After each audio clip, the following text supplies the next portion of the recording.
All right, ladies and gentlemen, thank you for tuning back in the Psychward Radio Show. You are now on the couch at Rob Gerard, and on the line right now, live, Queensbridge finest, we have Nature. Nature, you there? Yeah, I'm here. What's up, bro? Yeah, how you doing, man? How you doing? Welcome to Psychward Radio Show. Thank you for giving us a few minutes of your time. Oh, chilling, no doubt. Everything's cool. Nice, man, nice. Cool on this Friday. Well, listen, man, we had to get you on the show. We want to talk about the new album. We want to talk about what you've been working on, who you've been working with. We want to talk about your career in general, man. So, again, thank you for giving us a few minutes of your time. No doubt, no doubt. All right, so let's start from the beginning, okay? And then we'll work our way toward the new project that's out. Now, starting from the beginning, right? You came up. You were a member of the firm, and you and that's how you came to, you were dropping the mixtape stuff. I know you were doing stuff with Clue and stuff like that. Take me back to that time as you're initially coming up before you officially hit that mainstream level. What was that like? What were your thoughts going on? What was that feeling in your gut telling you? Oh, man, it was just everything, man. It was just, I'm just a young dude coming up, fortunate enough to be from Queensbridge Projects, and a lot of artists that came out before me, had a lot of fame, and it was just dope. I always was a fan ever since the Marlon Marl era. Marlon Marl would do park jams, and he would have, all the dopest MCs come to the projects and be walking around the projects, and I would be that little kid that was just like, oh my goodness, I wanted to be like all of them, you know what I mean? So when I just started rapping with Nas, Nas was in the middle of doing his second album, you know what I mean? He got a lot of fame from that first one, from the Illmatic, and he was working on the second joint, and we were childhood friends. And so we were just doing joints. We were doing mad joints and giving them out to DJ Clue. And DJ Clue would, bless us by keeping us on the tape early. We'd be, one of the first ones on the tape. So, we knew that we was getting heard. But, we went from there. You know what I mean? We did a project called The Firm. I got invited in. Got to meet dudes like Dr. Dre and some of the greats. What was that like? What was that like? I mean, here you are, obviously, you knew Nas, and you knew Nas, obviously, in a different way. You knew him from the projects growing up and stuff, and you didn't know him as the rest of the world knew him as Nas, And we always have jokes. We were kids. Yeah, so here you are. You're working with Nas, Foxy, AZ, and then Dre, who's executive producing the project. I mean, here you are, a dude from Queensbridge Projects. All of a sudden, now you're working on tracks with the world famous Dr. Dre. Yep. Well, I mean, that's got to be yeah, man. So, and then you started to slowly establish yourself as that solo artist. I mean, a couple of your most famous lines, I get what my father's features, you know what I mean? And then regardless of rain or snow, sleet, you know what I mean? So here you are, you're coming with these lines, man, that you're starting to steal the show from some of the biggest names in hip hop when you're on tracks with them, man. I mean, what's that like, man? What was going on in your head? Are you thinking okay, the world is in my palm right now? No, not necessarily. I just know that, I just wanted to deliver, and I just wanted to know that every time my name is associated with something, I just wanted to have something that was people would consider to be valuable, you know what I mean? Something that was competing with the mainstream artists or all the big artists, you know what I'm saying? It was just that for me, you know what I mean? I always felt that I could do it. And nobody realized how big it was getting at that time. Nobody realized exactly how many people were listening to these DJ Clue tapes or listening to certain records. And I had an opportunity to rap with another one of my brothers, Noriega.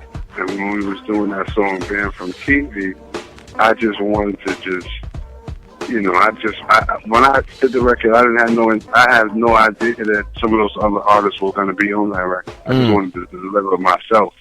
So I delivered it, I did my verse, wrote my verse in about 10, 15 minutes, played it, and pretty much left. And the next time I met up with Noriega and I heard the song, it had the late great big pun on it and Cameron and the locks and I was like, hold up, let me change my verse, let me fix it. And they were telling me that it's mixed already, there's nothing to do about it, you did the change. And the rest from that was history. I just wanted to let these dudes know that it wasn't an accident. Absolutely, man. Absolutely. So then, it's going on, your name is ringing bells, and all of a sudden you have the falling out with Nas, right? Yeah. Now, how looking back on that, and even now, I don't know, I mean, did you feel some type of way like he was intentionally trying to prevent you from making money and getting featured on things, or was it kind of like you guys just kind of went your own ways? Because I know you guys had a couple records going back and forth, and we had some records. I didn't really necessarily, that really wasn't my thing, because at the end of the day, like I said, this was someone that considered to be my friend. You know what I mean? I didn't think that he intentionally did anything like that to block me, but I think he understood, which direction, I needed to go in. You know what I'm saying? I think it was cool as far as introducing me to the world, but at the same time, I studied and get a chance to really develop my own sound yet, or develop my own kind of record yet. You know what I'm saying? So it was pretty much me just not wanting to be inside of a shadow, not inside of a bubble. You know what I'm saying? And due to the fact that we all came from the same hood, we all pretty much viewed each other as one big crew. You know what I'm saying? At that time anyway. So yep. Things were just changing. We had new people hanging around. There's a lot of outside influences. It just really wasn't the thing to do, just to stay where I was at that moment. No disrespect to him, because to me, he's still one of the dope I've ever heard, you know what I mean? And I'm talking about verses that I heard that never came on records. I'm talking about as a kid, I'm like, whoa, he got it, you know what I mean? But when we was coming up, I just wanted to establish myself. Like when we did the firm, everybody else was pretty much polished. I was the one that was like, the rusty one. Everybody else had a little bit of money and a little bit of clientele. I was kind of rhyming for the have-nots and for the hood, just try to keep that voice in the hood. And that was pretty much it. Absolutely. So let me ask you. So before I'm going to jump topics real quick, and then we're going to go back into into some of the projects that you're working on now. So earlier in the show, the topic of astrology got brought up, and I know that your birthday is December 5th, correct? Correct. All right, I'm December 1st, so I'm a Sagittarius too, like you. How far do you read into the astrology? How do you believe in the Sagittarius? Do you identify yourself as a Sagittarius, or do you just kind of like, man, I don't even listen to that? I mean, I try to leave it alone. There's a lot of people that's really heavy into it, and really heavy as far as the Sagittarius go and breaking certain things down. But for me, it's too much for me sometimes. It's too much for me sometimes, because I mean, for the most part, everybody's looking for similarities and certain traits, and I believe every individual is his own individual. We share a lot of similarities as far as personality goes. It's like so many different things. I just try to leave it alone. So now you have Target Practice, right? Is that the newest project that's out? Yeah. All right. What can you tell the listeners about Target Practice? First of all, I just wanted to say that I didn't name the album Target Practice to glorify any kind of violence or anything. For me, it was just like a reminder to stay sharp. You know what I mean? A reminder to just to keep working, and that was really pretty much it. Target Practice. It's just, when you close your eyes, you think about that. You think about maybe somebody standing in the gun range, or somebody, shooting off a weapon or whatever. But in this case, I feel we're the weapon. You know what I mean? And I just wanted to just, keep myself sharp. You know what I'm saying? Just wanted to just put out some product that people appreciate, and keep it moving. You know what I mean? For me, it's never really about the big name features or the big name production. this right now was just my target practice was me and my boy in studio recording, and I decided to just keep one producer and do the whole entire thing with one guy. Absolutely. And you know what? I got to tell you, man, about your voice. You've always had one of those very, very distinguishable voices. And as I was listening to your the new project the other day, I listened to it and I'm like, man, let me tell you, you could tell how much you've evolved as an artist, man. But that same voice is right there, man. It's like I could spot your voice out of 1,000 other MCs. You know, and how proud are you of those vocal cords, man? You know, just having that distinguishable voice, man. You have that little, you know, that growl, that kind of tone, you know. Yeah, I don't know. That's just my voice.